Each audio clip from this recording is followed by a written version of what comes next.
Hello বন্ধুরা, নিশ্চয়ই সবাই দুর্দান্তভাবে ঠাকুর দেখছেন, ভীষণ আনন্দ করছেন। তারই মাঝখানে ভাবলাম এই ভিডিওটা দেওয়াটা খুব দরকার। কারণ আমরা সবাই যেমন ভীষণ আনন্দ করছি, হৈ হৈ করছি, বন্ধু বান্ধব আত্মীয় স্বজন, ঠাকুর দেখা, খাওয়া দাওয়া, সব কিছুর মধ্যে এই 7-8টা দিন একেবারে অন্যরকম আনন্দময়, যেটা হওয়া উচিত, যেটার জন্য সারা বছর অপেক্ষা করা। কিন্তু আমাদের মধ্যেই এমন অনেকে আছেন যাদের কিন্তু আমাদের মতন আনন্দ করে পুজো কাটছে না। হয়তো বাড়িতে কেউ অসুস্থ, হয়তো মন খারাপ, হয়তো কিছুদিন আগেই প্রিয়জন বিয়োগ হয়েছে, বা হয়তো কোনো কারণে ব্যবসা ঠিক মতন চলেনি, হাতে প্রপার টাকা পয়সা নেই। সেই মানুষগুলোর কিন্তু আমার আপনার মতন হৈ হৈ করে আনন্দে পুজো কাটছে না। তাই ভাবলাম এই প্রচণ্ড পাওয়ারফুল ম্যানিফেস্টেশন যে টেকনিক, যেটা আমি প্রত্যেক বছর পুজোয় করে থাকি, সেটা অবশ্যই আপনাদের সঙ্গে শেয়ার করতে হবে। যারা খুব আনন্দে আছেন তারা যেন সারাটা বছর আনন্দে থাকেন, সারা জীবন আনন্দে থাকেন। আর যারা কোনো না কোনো কারণে আনন্দে নেই, কোনো না কোনো সমস্যায় আছেন, তাদেরও যেন পরের বার পুজো থেকে বা লক্ষ্মী পুজো, কালী পুজো থেকেই এনার্জি শিফট হতে শুরু করে। সেই জন্যই আমার এই ভিডিও করা। আপনারা সবাই এতদিনে যারা আমাকে নিয়মিত ফলো করেন তারা জেনে গেছেন, আর যারা নতুন ফলোয়ার, যারা নতুন সাবস্ক্রাইবার, তারা নিশ্চয়ই জানেন যে আমি ল অফ অ্যাট্রাকশন, তারা নতুন শুনছেন তারা একটু প্রিভিয়াস ভিডিওগুলো গিয়ে দেখে নেবেন।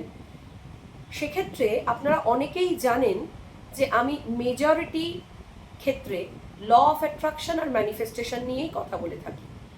এবং বিশ্বাস করুন, ম্যানিফেস্টেশনের পুরো খেলাটাই কিন্তু এনার্জির খেলা, পজিটিভ এনার্জি এবং নেগেটিভ এনার্জি। আপনি কত পরিমাণে নেগেটিভ এনার্জি রিলিজ করতে পারলেন, কি প্রচণ্ড পরিমাণে আপনার শরীর, মন, আপনার চারপাশের নেগেটিভ এনার্জিকে আপনি চিনতে পারলেন এবং সেই মতন তাকে রিমুভ করতে পারলেন, তাকে রিলিজ করতে পারলেন, এবং কি প্রচণ্ড পরিমাণে ভীষণ মনের জোর নিয়ে কতটা পজিটিভ এনার্জি আপনি অবজর্ভ করতে পারলেন, সেইটাই কিন্তু আসল পার্থক্য বা আসল ম্যানিফেস্টেশনের চাবিকাঠি। কতটা ম্যানিফেস্টেশন হবে আর কতটা হবে না, সবটাই নির্ভর করে এই পজিটিভ এনার্জি এবং নেগেটিভ এনার্জির খেলার ওপর। এবং গোটা বছর ম্যানিফেস্টেশনের গতি আনার জন্য প্রকৃতি বা ইউনিভার্স বা ঈশ্বর এই দুর্গা পুজো, অন্নপূর্ণা পুজো, জগদ্ধাত্রী পুজো, গণেশ পুজো, পূর্ণিমা, অমাবস্যা, এই আমাদের যে শারদীয়া লক্ষ্মী পুজো আসছে, শারদীয়া লক্ষ্মী পুজো, তারপরে হচ্ছে ধরুন কালী পুজো, দিওয়ালি, ধনতেরাস, এই ধরনের বিভিন্ন বিভিন্ন পজিটিভ, হাইলি পজিটিভ এনার্জিতে ভরপুর কিছু সময় সব সময়ই প্রত্যেক মাসেই আমাদের জন্য নিয়ে আসে। এবার এই হাই এনার্জিওয়ালা যে দিনগুলো, হাই পজিটিভ এনার্জিতে ভরপুর যে দিনগুলো, সেই দিনগুলোকে যদি আমরা প্রপারলি কাজে লাগাতে পারি, তাহলে কিন্তু আমাদের ম্যানিফেস্টেশন অনেক অংশে গতি পায়, আমাদের নেগেটিভিটি অনেক অংশে রিলিজড হয়, এবং পজিটিভিটিটাকে কিন্তু বেশিরভাগ ক্ষেত্রে আমরা বজায় রাখতে পারি। তো আমি যেটা করি, আমি মন্ত্র জপ, তার বেনিফিটস কিভাবে করি, কেন করব, সবটা নিয়ে একটা ডিটেল ভিডিও আনবো। এখন অতটা ডিটেলিংয়ে যাচ্ছি না, কারণ ভিডিওটা প্রচণ্ড বড় হয়ে যাবে, প্রয়োজনীয় কথাটাই আমার আর বলা হবে না। আর হ্যাঁ, যারা এখনও শুধুমাত্র ভিডিও দেখে চলে যাচ্ছেন, সাবস্ক্রাইব করছেন না, বা নিদেন পক্ষে একটা লাইকও করছেন না, তাদের কাছে আমার আন্তরিক রিকোয়েস্ট, প্লিজ সাবস্ক্রাইব করুন, চ্যানেলটাকে বড় হতে সাহায্য করুন, আমাকে আরও অনেক ভালো ভালো কাজ করতে ইন্সপায়ার করুন, মোটিভেট করুন।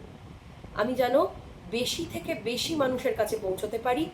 আমার কথা, আমার ছোট্ট অল্প একটু পড়াশোনা যা আমি নিরন্তর করি, প্রতিদিন করি, আমার নতুন শেখার, সেগুলো যেন বেশি থেকে বেশি মানুষের কাছে পৌঁছতে পারে। হ্যাঁ, যেটা বলছিলাম, যে কোনো ঠাকুরের মন্ত্র, যে কোনো, মানে সেটা দুর্গা হোক, কালী হোক, গণেশ হোক, কৃষ্ণ হোক, লক্ষ্মী হোক, সরস্বতী হোক, যাকে আপনার মন থেকে পছন্দ, বা সেরকম যদি কিছু না হয়, একটা পার্টিকুলার অ্যাফার্মেশনও হতে পারে যে আজকের দিনটা একটা অনবদ্য দিন, আমি ভীষণ খুশি, আজ আমার সব কিছু ভালো, এই জাতীয় হয় মন্ত্র নয় কোনো পজিটিভ অ্যাফার্মেশন। এই পার্টিকুলার 8 দিন মানে টিল দশমী যত বেশি বার সম্ভব চান্ট করুন। আমি যেটা করি, মা দুর্গার সুন্দর একটা ছবি আমার কাছে আছে, যেটা আমি প্রত্যেক বছর পাতি। কোনো রিচুয়ালস না, কোনো প্রচুর আড়ম্বর না, শুধুমাত্র একটা লাল কাপড় বা লাল কোনো একটা নতুন বস্ত্র প্রত্যেকবার কিনি, তার উপর মায়ের ছবিটা পাতি, এবং পরবর্তী বছর নতুন করে পাতার আগে আগের বছরের সেই বস্ত্র আমি জলে দিয়ে দিই। অবশ্যই একটা ঘিয়ের প্রদীপ জ্বালাই, তারও একটা সিগনিফিক্যান্ট কারণ আছে। কোনোটাই কিন্তু সাইন্টিফিক রিজন ছাড়া নয়, সেটা নিয়ে পরে কথা বলবো। ঘিয়ের প্রদীপ জ্বালাই এবং ঘিয়ের প্রদীপ জ্বালিয়ে মাকে রোজই ফুল বেলপাতা যেটুকুনি যা দেওয়ার করি, এবং আমি অবশ্যই দুর্গা মন্ত্র জপ করি। দুর্গা মন্ত্র আপনি গুগলে প্রচুর পেয়ে যাবেন, আপনার যেটা সব থেকে সহজ বলে মনে হবে। কারণ দেখুন, এক্ষেত্রে আমি কোনো রেকমেন্ডেশন এই জন্যেই করতে চাই না, কারণ মন্ত্র ওইভাবে আমি করে সাকসেসফুল হয়েছি বলে আপনি হবেন তাতে আমি একেবারেই বিশ্বাসী নই। আমি অনেকগুলো মন্ত্র দেখেছি, পড়েছি, যেটা আমার কাছে খুব সহজ এবং আমার মন থেকে রেজোনেট করেছে, কানেক্ট করেছে বলে মনে হয়েছে, আমি সেই মন্ত্রই বেছে নিয়েছি এবং সেটাই আমি সারা বছর করি। দুর্গাপুজোয় আমি দিনে 3 বার করি।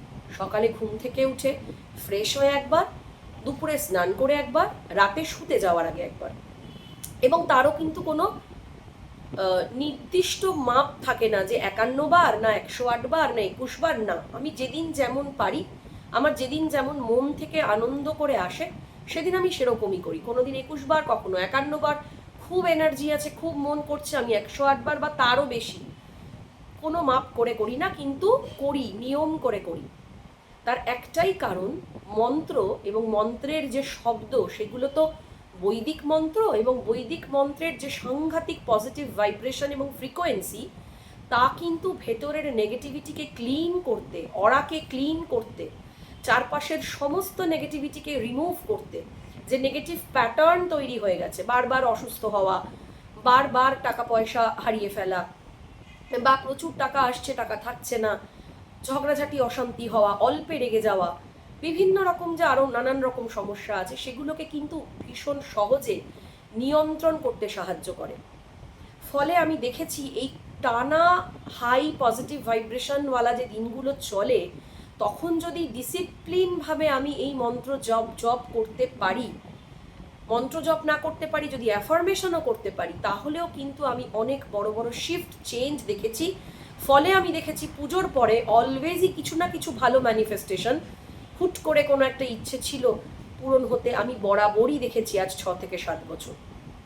ফলে শুধু দুর্গা পুজো নয়, এই যে ধরুন লক্ষ্মী পুজো আসছে, লক্ষ্মী পুজোর দিন, কালী পুজো আসছে, কালী পুজোর আগের দিন মানে ধনতেরাস যেদিন থেকে শুরু হয়, ধনতেরাস, তার পরের দিন দিওয়ালি, আপ টু দিওয়ালি, যদি এগুলো চালানো যায়, এবং আমি তো রেকমেন্ড করব সারা বছর যদি চালানো যায়, স্পেসিফিক্যালি এই দিনগুলোতে একটু বেশি করে যদি করা যায়, ইভেন পূর্ণিমা অমাবস্যা, আমি সারা বছর যা প্র্যাকটিস করি, কিন্তু এই পার্টিকুলার দিনগুলোতে, ইভেন পূর্ণিমা অমাবস্যায় আমি হয়তো যেটা দিনে 2 বার করি সেটা হয়তো 4 বার করি, কারণ ওই সারা দিনের যে একটা এনার্জি, হাই এনার্জি, সেইটাকে কাজে লাগাই।